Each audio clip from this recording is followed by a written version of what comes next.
What's happening? This is David Banner, the God Box. I'm here on Global Grind with Brittany.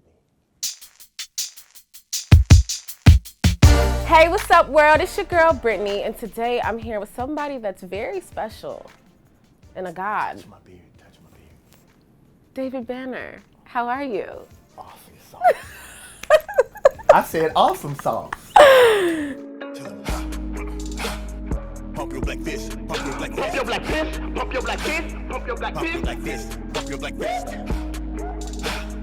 pump your black fist, pump your black fist, pump your black fist, pump your black fist, pump your black fist, pump your black fist. So I watched your Black Fist video. I already told your publicist, I said, is he ready for the public scrutiny? Because they gave Beyonce a hard time. They're going to, kill you in the media. I don't care.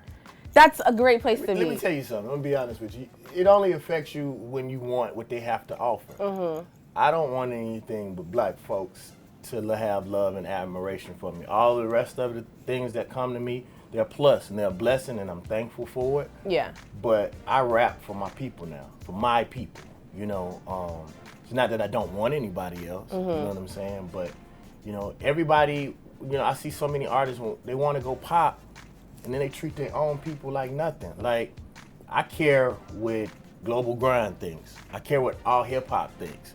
I care what World Star thinks. I really, really do. These are my people. I care what Ebony thinks. I'm successful with straight social media and pressing up CDs like I did when I first started.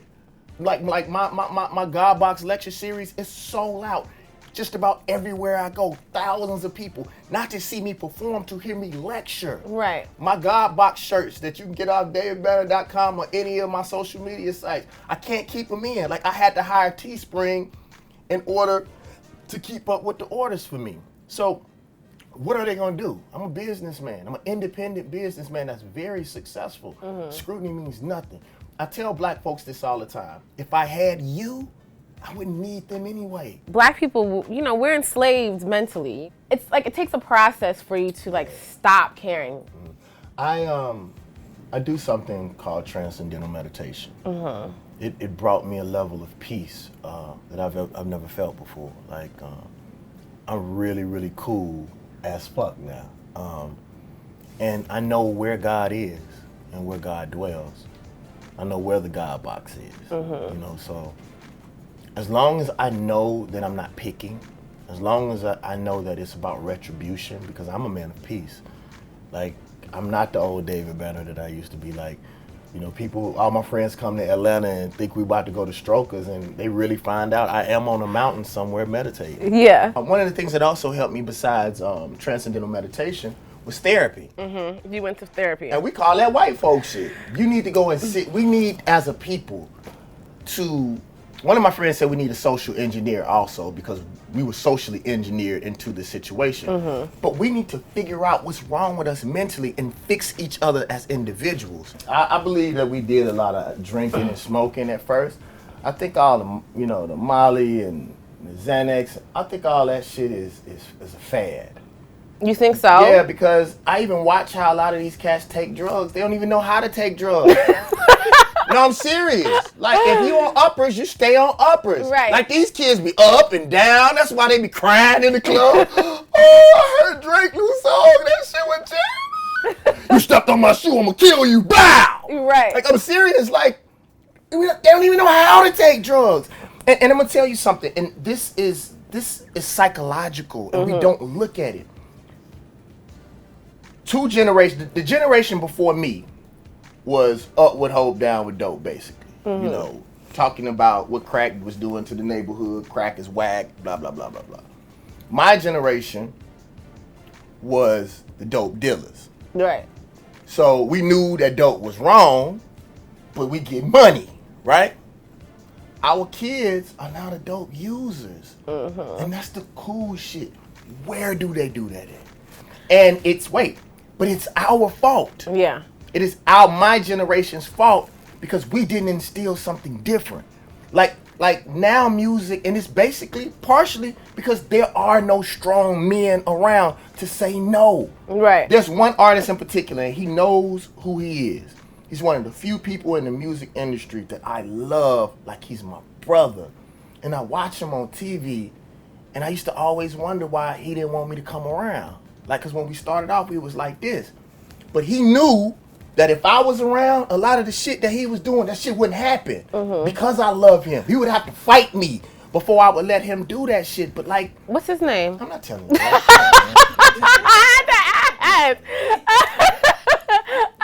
You see how I tried to sing? I was like, well, what's his name? What song he sing? I watch these kids on all these drugs, and you think about it, that's what they signing. So our kids don't want to be anything but successful. Right. So if that's what's gonna get me a deal, I know it ain't right.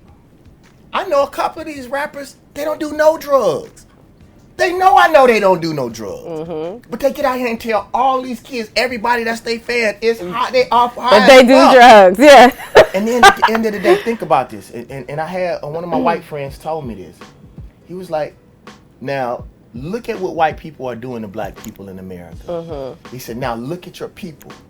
Are they ready for war? They're either fat. So you think about it, in these third world countries, them folks skinny and hungry and ready for war. Right. We fat and sloppy and high. We're not ready for what America has in store for us. We are not ready. And they're continuously, and then the crazy shit about it is, we're sending our people to hell and not even getting paid for it.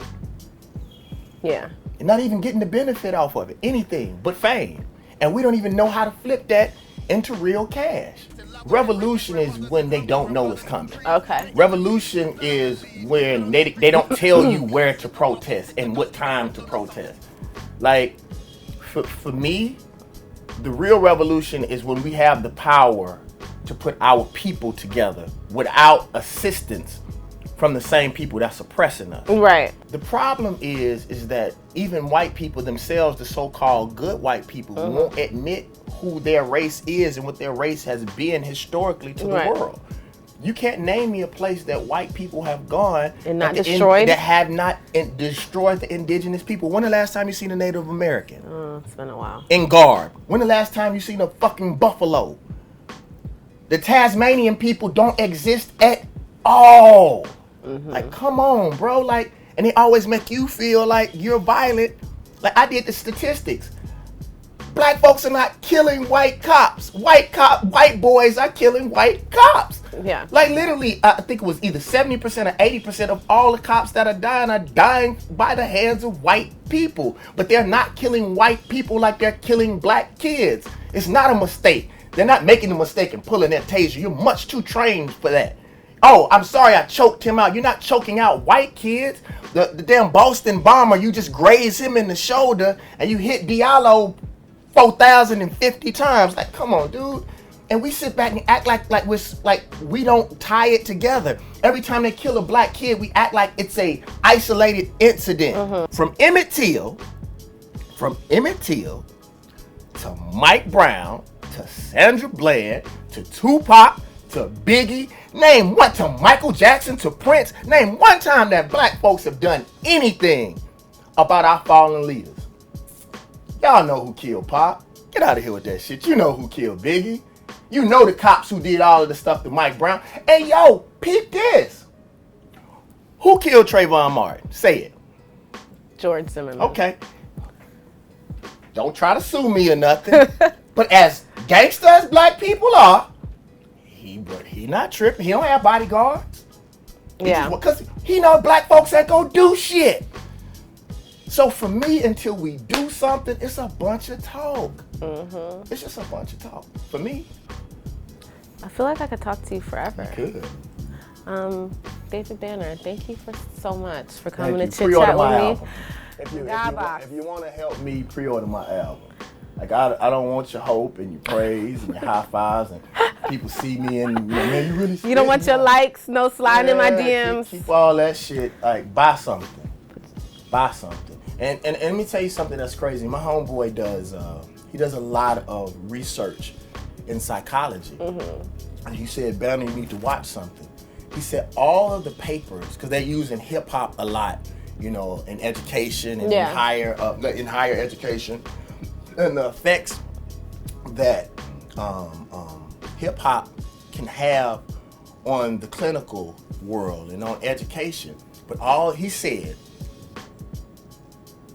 about 95% of the papers are all written on Eminem. No, I'm being honest with you. Oh my God. And then I read a paper that said that in 15 years, when you look back, Eminem is going to be like the face of hip hop. That's absurd. Because, no, it's not absurd because history was taken away from us, so we don't respect it. Yeah. Go ask a young black rapper who is Run DMC. 9 times out of 10, unless they from New York or like grew up around, their dad was hip hoppers, they don't know. But ask them who Elvis is. I bet you they know who Elvis is. Because we are touchy-feely. They write shit down. So at the end of the day, we live hip-hop. They observe hip-hop. So they are the ones that's doing all the research and the studying. We over here living it. But when we die, it's gone. We're going to have to start having some type of respect and start paying for hip-hop. If we don't, it's not an art no more. Yeah. And then that kind of circles back around with, like you said, you come into the Ebonies, you come into the Essence, you come into GlobalGrind. Because a lot of the times these artists don't even want to come. So they're like, they want to go straight to the Fader or Complex. I love y'all. Thank you. Have you ever noticed before I go that most of the things on the internet, or most of the things that have to do with hip hop, not owned by black people? 100%. Well, not 100, about 85%. Yeah. And most of the things that say hip hop, they don't do nothing but tear hip hop down. There's not many places that you can go to that build up the hip hop artists. You know what I'm saying? You know, it's about drama. You know, it's about perpetuating death in our community. It's about wedging. Like I see a lot of the sort of female sites. I see a lot of the artists who say that they're pro-female.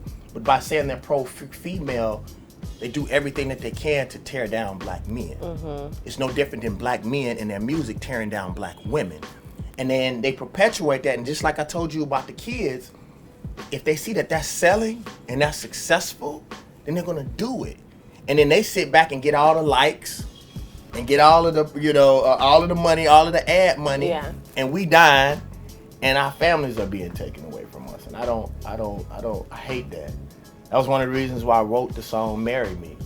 So now you can't say that in your blogs, that there isn't a rapper that doesn't love on black women, that doesn't tell them that he appreciates them, and that that's the type of woman that he would like to marry.